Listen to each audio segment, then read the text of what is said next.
Hosted by you/throw ice cream. This is the latest in a string of disagreements my wife, 37F, and I, 39M, have been having recently regarding our son, 12M, as he enters his teenage years. I met my wife in youth group before eventually getting married years later, but she's always been the stricter one between us.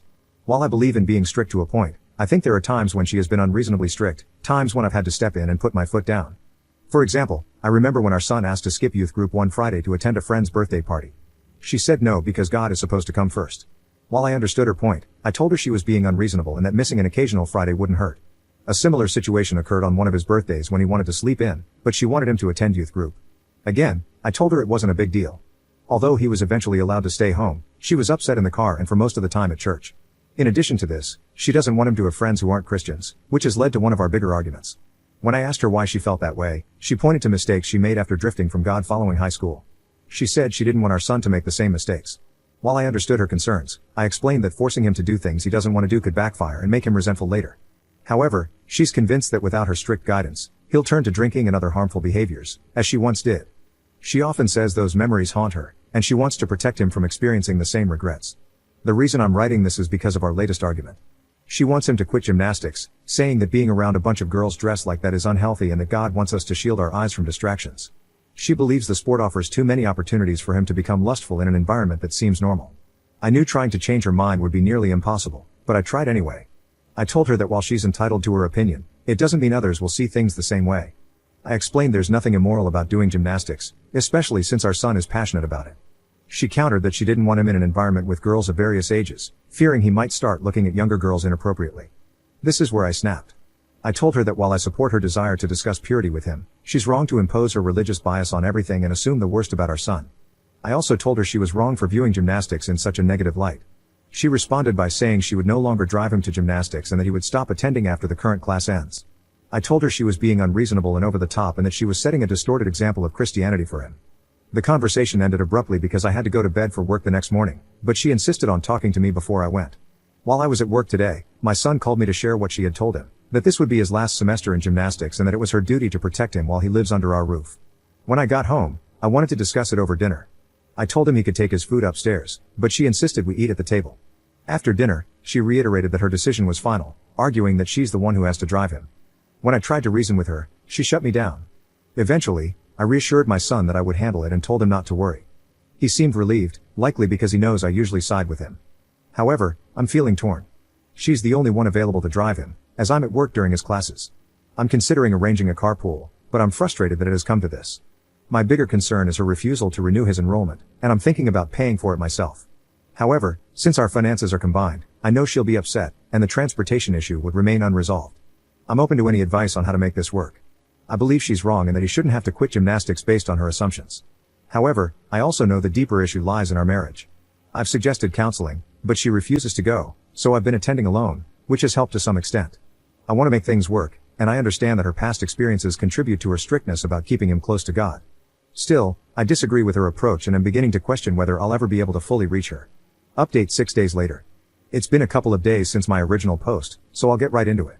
The short version of last time was that my wife wanted my son to quit gymnastics because she thinks that being around other girls in gymnastics apparel would cause his mind to lust and be ungodly. This is in the aftermath of her talking to him about purity and whatnot. Over the years, I've been too passive about her ways. For example, when she guilted him into wanting to skip a single youth group meeting to go to a birthday party, all under the impression that God is supposed to come first in everything, I didn't push back. She also doesn't want him having friends who aren't Christian because she thinks that will push him further away from God. I consider this a contradiction to the Great Commission in the New Testament. Not that I'm someone who advocates bringing religion into every conversation and coming off as that weird person, but Jesus spent the majority of his time around people who weren't perfect saints, the opposite of what she's mandated. When she tried to force him to skip the party to put God first, I overruled her, taking the easy way out. When he wanted to hang out with friends who weren't necessarily Christians and she threw a fit, I wanted to tell her that judging someone based on an imaginary image in our heads, rather than their actual character, even before meeting them, is a form of prejudice. But again, I took the easy way out and just told him he was fine to keep his friends, even though I believe it shouldn't have been an issue in the first place. I did the same thing regarding the purity talks she wanted to have with him. I agreed and let her have them, although I was rather quiet during the discussion. Now, I regret it and realize how much of a mistake it was for these reasons. Being completely honest, this whole situation that has been brewing for years has made me grow tired of her religious nonsense, and somewhat of religion as a whole, since it can sometimes become a scapegoat for petty beliefs that people want to promote under the guise of something sacred. I think that's very manipulative. For years, I did nothing because the thought of separation and the opinions that would follow from our church, parents, and friends seemed overwhelming, considering how some really view divorce as taboo, even when it's none of their business. But honestly, I don't care anymore. I've been growing more numb to religion over the past few years because of her, and hearing her suggest that our son would look at girls in the very same environment he's grown up in for years in a lustful way just doesn't sit well with me, putting it nicely. She's sexualizing a sport and suggesting our son could become a predator if he stayed, which has resonated more than anything else she's ever done.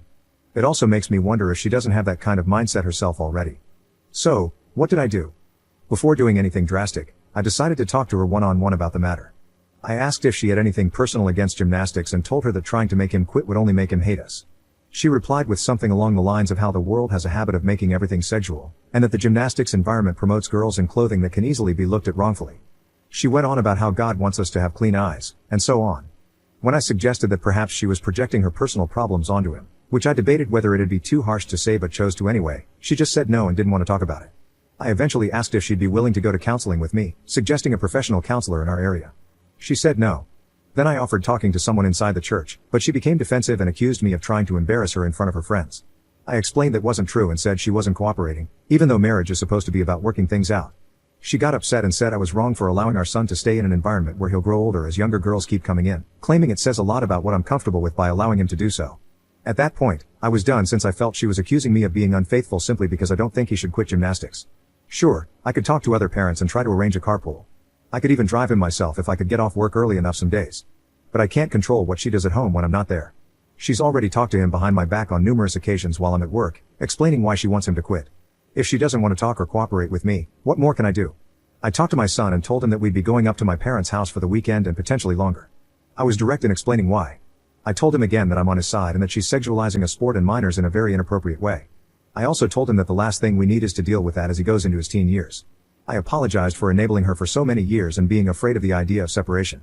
While I debated whether I should be this direct about explaining everything at his age, I ultimately decided to be honest because I didn't want him to feel I kept things from him as he grew older. I also told him how it was making me stressed at work and unable to focus, which allowed him to open up and tell me that he feels guilty for wanting to stay in gymnastics. I reassured him that he has nothing to feel guilty about. The fact that she made him even have these doubts is something that didn't need to exist in the first place. My parents are now helping me look into a lawyer and ways to comfort him. A lot of this is on me for allowing it to go on for so long, but I just want to know how to help him with the guilt he feels after her words. Besides telling him that I'm on his side and that she's wrong, she's already planted that doubt in him whenever he's in the gym. I just want to help him navigate it the best I can and undo the damage her behavior has caused. As for my wife, she didn't know we had left until after we got there. I told her exactly why we had left, and she was slightly apologetic on the phone. I asked her again if she'd be willing to go to counseling, but she accused me of trying to manipulate her into going. I told her to call back if she had a change of heart. My main priority remains undoing the damage she's done to him, recovering mentally myself, and potentially working through a separation unless she shows she's willing to change, which I doubt, considering we left and she still wouldn't consider counseling. Just being here is more peaceful and much needed after the stress of work and being in that home. Second update 27 days later. It's been almost a month, so I wanted to revisit this. I'm not going to lie, I'm really tired at this point. I wrote a lot the last 2 times, but I don't think I'll do that this time because I'm losing energy over it. Basically, when we were still staying at my parents' house, I told her why we left and said I'd return if she had a change of heart. When we first talked, she refused to budge on her stance that it's inappropriate for him, at his age, to be in the same gym as little kids, particularly girls, from a purity standpoint. She believes that the world has a habit of turning everything that isn't sexual into something sexual, and she thinks the sport just serves as eye candy for lustful people who watch girls run around in leotards, which she often points out. She's even told him this BS while I was at work, and it drove me crazy. I couldn't focus, knowing that in the back of my mind, she was at home telling him things I'd have to undo later. I've mentioned before that much of her behavior is on me for being lax over the years. I'm trying to do better, but it's been incredibly stressful, and it still is, even after almost a month. When we were at my parents' house, we stayed there for a little while, but she started telling her parents and mutual friends false things about me. This led to her parents and some of them calling or messaging me on her behalf, accusing me of being a bad husband, among other things. She even claimed I kidnapped our son and made other accusations, including that I put my hands on her once, which I swear has never happened, not even when we discussed counseling. My parents told me that she was trying to guilt me into returning under her terms and that I should stay with them because she had truly gone off the rails. So, we've been staying with my parents ever since. I've taken a leave from work because my mind hasn't been in a good place for over a month. Everything that happened at our house, the new lies, the stress my son is feeling, finding a lawyer, and researching legal options with my parents has taken a huge toll. It's consumed a lot of my parents' time too, but they've been amazing, and I want to thank them properly when this is all over, or even before then. Between talking to the police and organizing documentation for them and my lawyer, I'm exhausted right now, and so are my parents. We're all still trying to figure this out, knowing it will likely be a long process. I don't care how much it costs to debunk her lies and get us both into therapy. My son, however, doesn't want to go. I told him, along with my parents, that he could go with me or alone if he wanted to, and that we weren't forcing him. He said he didn't want to at the moment, so we've left it for now. I've started talking to a therapist online in my spare time, and my parents are helping me pay for it a little. However, my son doesn't want to do gymnastics anymore.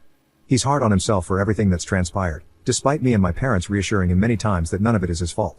I've taken responsibility for letting her behavior spiral over the years, but he's shown no desire to return to gymnastics. He's voiced guilt about being around girls and making them uncomfortable, even though he wasn't doing anything wrong. I told him that his mom put those ideas in his head and that they're not true, but I regret going along with her desire to teach purity and keeping us in a church that ostracizes people, like the girl I mentioned in a comment who was shamed for having a termination. That same church is now spreading her lies about me, and I have no intention of ever returning there. Regarding his schooling, that's another mess. He hasn't been attending class because she's contacted the school as well. My lawyer thinks it's best to hold off on sending him back for the time being, both for his well-being and because she might show up there. However, he wants him to return sooner rather than later, and I do too. I'm looking into whether he can complete most of his work online, but I'm still working on that. Most importantly, I'm trying to encourage him to speak to a professional about his feelings, someone who can help him in ways that I can't, and to support him until he decides to take that step.